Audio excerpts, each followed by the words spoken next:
Hey, this is Chris. Keeping it real, facts over fear. Beautiful morning here in north central North Carolina. If you remember Bill Clinton, he was president a couple decades ago. When he was running against George Bush Sr., he had a very famous campaign slogan, and it was this: "It's the economy, stupid."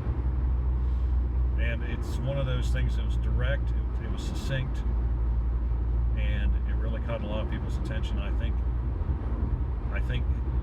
that kind of message at that time was important. And so I think it changed the way a lot of people thought about, his candidacy.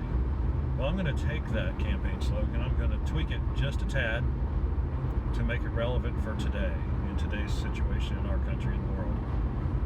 And the tweak is, it's the number of deaths, stupid. That's all that really matters. In the final analysis, you can say all these other things matter, like number of cases, number of people going to the hospital, but in fact, the only real metric that matters is the number of people who die from this disease. At the beginning of all this, that's what we were told, right? And to keep people out of the hospital because we don't invest enough in our hospitals. But that's a whole different issue, right? We wanted to keep people out of the hospitals because we don't invest in hospital space, because the healthcare industry is a for-profit business that doesn't care a whit about people. I'm not saying there aren't people in healthcare who don't care about people. I'm sure there are many who do. But the healthcare industry is not run by doctors, it's run by businessmen. And all they care about is making money, and so this is their chosen field, and that's what they do. So, having clarified that, the current 14-day rolling average for deaths in North Carolina is approximately 7, and it's been that way now for a month or so. How many people, if we extrapolate that number out to a year, how many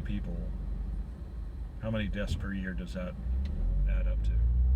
Well, it adds up to 365 times 7. I don't have a calculator in my head, but it's somewhere between 2,100 and 2,800. I can do a quick estimation. So let's just call it 2,600 deaths a year from this. Is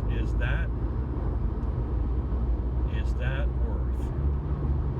Is that amount of risk worth doing what we have done to the economy and continue to do to it? Is it worth restricting people's ability to do what they want to do when they want to do it?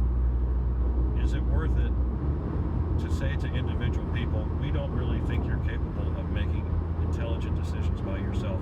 We're the government, we're just going to tell you what to do, and if you don't, then we will fine you, and we will write you tickets, and we will do what we need to do, and we will turn business owners into police, and we will make you do what we want you to do, because after all, we know everything, which they don't. But everybody should know that by now. So that's my little rant for today. There is risk in everything we do. Every last thing that we do. I've gotten in my car this morning. What's the risk of me getting hit by someone? Especially in today's age of cell phones, where people can't put them down for 5 seconds. It's a lot higher than it used to be. Just something to think about. Freedom's kind of an important thing, and I don't like being told what to do as an American citizen. I should be able to be free to assess risk in my own life, in my family's life, and act accordingly. And just because other people are too scared right now and they're full of fear, doesn't mean I should have to give up any of my rights in order to accommodate their weakness. All right, you have any questions? Leave them in the comment section below. Like and subscribe. We appreciate when you do. We'll see you on the next thought-provoking video.